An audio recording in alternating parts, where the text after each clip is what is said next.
Bapak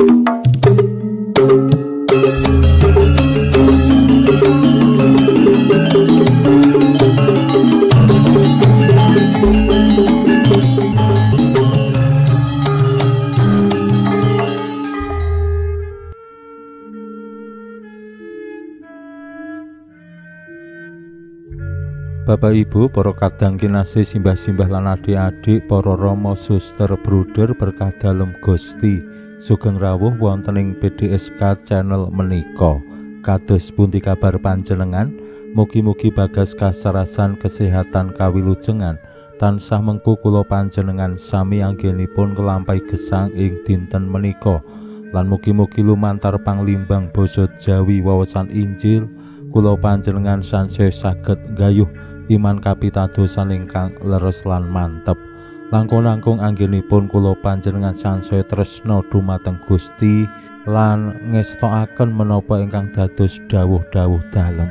Awit katresnan dumateng Gusti menika nggih mawujud wonten ing kasetyan kula panjenengan nglampahi sedaya dawuh-dawuh dalem Gusti.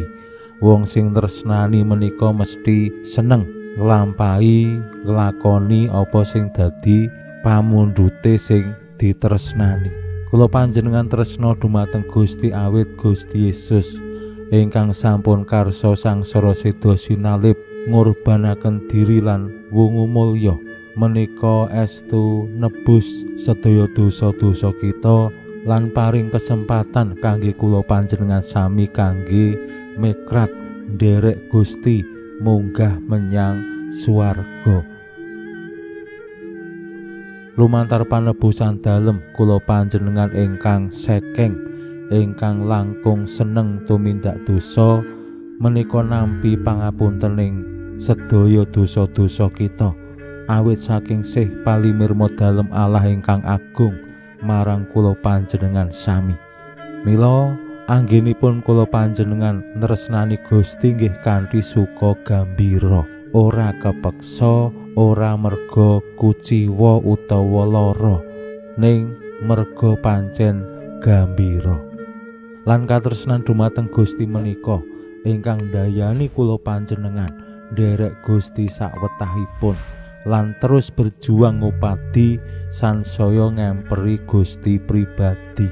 Lan kasekengan-kasekengan kula panjenengan ampun ngantos tansah dadi pepalang. Kadang kala awake dhewe niate krenteke menika nderek Gusti nresnani Gusti sawutuhe.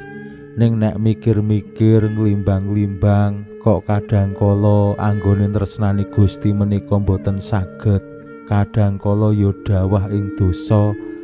Swasana menika ingkang dadosaken kula panjenengan lajeng mangu-mangu, apa aku isa nresnani Gusti sawutuhe? Apa aku pantes nresnani Gusti padahal uripku ya penuh ing dosa? Ingkang penting kados pundi kula panjenengan ngakeni bilih kula panjenengan menika tiyang sing sekeng, tiyang sing langkung gampil kagodha dening dosa. Yen awake dhewe sadar temtu awake dhewe nggih terus waspada ampun ngantos lajeng dumawah malih ing dosa. Ing mriku kula panjenengan lajeng tinarbuka dumateng daya kekiyataning Allah, daya panguwasaning Allah lumantar Hyang Roh Suci. Injih menika roh dalem Gusti piyambak ingkang kaparingaken tansah nguwasani dedalem ana ing uripe awake dhewe. Yen kula panjenengan saged tinarbuka dumateng tuntunaning Hyang Roh Suci, awake dhewe temtu nggih lajeng nampi pitulungan nderek Gusti lan setya ngestokaken dawuh-dawuh dalem. Pramila monggo kita pirengaken sabda dalem Gusti ing dinten menika lan kita wiwiti kanthi sembahyang sawetawis. Konjo ing asma dalem Hyang Rama saha Hyang Putra tuwin Hyang Roh Suci. Amin. Suawi sami munjuk Gusti Yesus sabda dalem Hyang Rama ingkang sampun manjalma mugi karsa ngandika dhateng kawula wonten ing asepen ing telenging manah kawula. Kabikao kekiyatan lan panglipur ingkang manjing ing sabda dalem kapenuwana kawula mawi ro ing kawicaksanan dalem. Mugi-mugi srana anggen kawula maos lan mirengaken sabda dalem kawula sansaya nunggil ing sampeyan dalem. Amin. Waosan Injil kapetik saking Injil Yohanes bab 11 ayat 21 ngantos dumugi 26. Nalika samono Gusti Yesus ngandika marang para murid mangkene, sing sapa ndarbeni lan netepi dawuhku ya iku sing tresna marang aku, lan sing sapa tresna marang aku bakal ditresnani dening Ramaku, lan ya bakal dak tresnani sarta dak belakani mungguh ing diriku. Yudas, dudu Yudas Iskariot, nuli nyuwun priksa, Gusti, kenging menapa Gusti badhe mblakakaken slira pribadi dhateng kula sedaya, boten dhateng donya? Gusti Yesus paring wangsulan, wong sing tresna marang aku mesti ngestokake sabdaku lan bakal ditresnani dening Ramaku, sarta bakal padha dak rawuhi lan dak dalemi.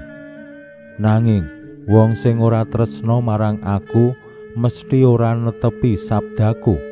Dene sabda sing kok rungu iku dudu sabdaku, nanging sabda dalem Rama kang ngutus aku.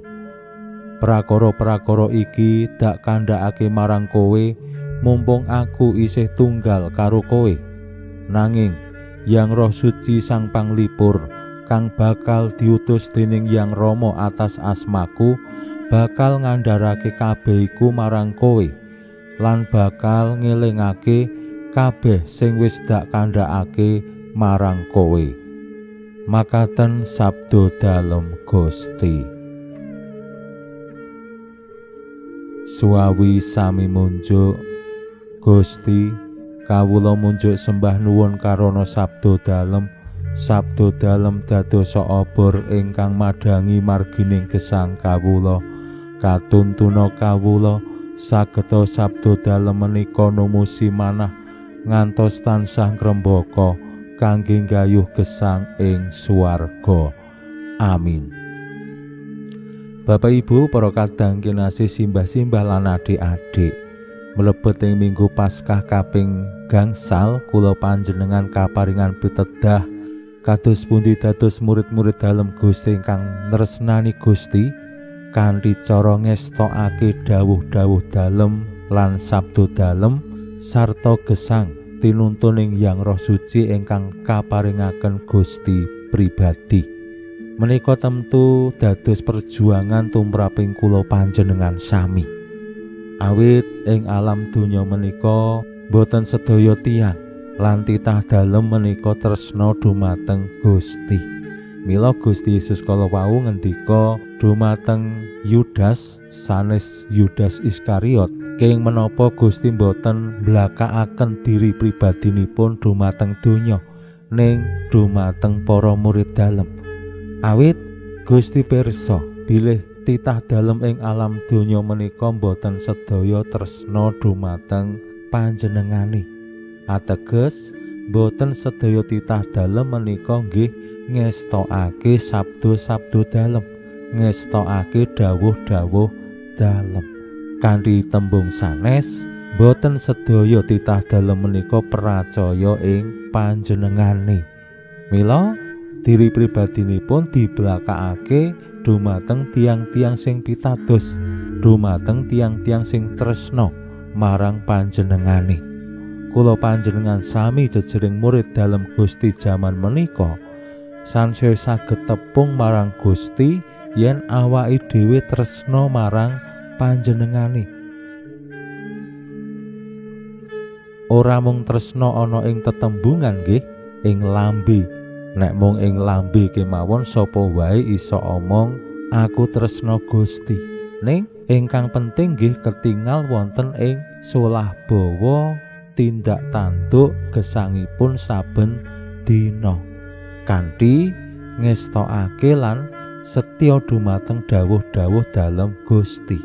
Awit tumraping Gusti katresnan menika wonten gandeng cenengipun kalian ketaatan dumateng pranatan, dumateng dawuh-dawuh dalem Gusti. Wong sing tresna menika wong sing taat, wong sing setya marang pranataning gesang, pranatan dalem Gusti. Mila yen Bapak Ibu jejering brayat, suami istri menika tresna tinresnan, uripe mesti tinata, uripe mesti rapi, taat, setya setunggalan setunggalipun lan mawujud wonten ing gesang bebrayatan sing disawang kepenak, ora semrawut, ora pating selampir, ning rapi griyane ya katon edipeni endah kabeh tinata. Ha menika ngetingalake gesang sing sarwa tresna tinresnan. Ning nek ing tetembungan aku tresna kok karo bojoku, ning rikala dikunjungi, rikala sowan ing griyane kok walah jogane reget, ning meja wis werna-werna ana, lambi reget, piring reget, anduk lan sapanunggalane pating selampir, kepara ya ana barang-barang sing pating blengkrah. Tentu lajeng tiyang dadi cubriya. Apa tenan nek wong kuwi tresna karo bojone, aja-aja bar padu, bar nesu-nesu. Mugi-mugi lumantar sabda dalem Gusti menika kula panjenengan anggenipun tresna dumateng Gusti sansaya ketingal lumantar gesang kula panjenengan sing sarwa tinata rapi. Pinuji Allah sak menika sarta ing salami-laminipun, salam sehat, salam bahagia, salam katentreman. Lan mugi-mugi lumantar panglimbang dinten menika kula panjenengan tansah jinangkung ing berkah dalem Gusti ingkang Maha Kuwasa, Hyang Rama saha Hyang Putra tuwin Hyang Roh Suci. Amin.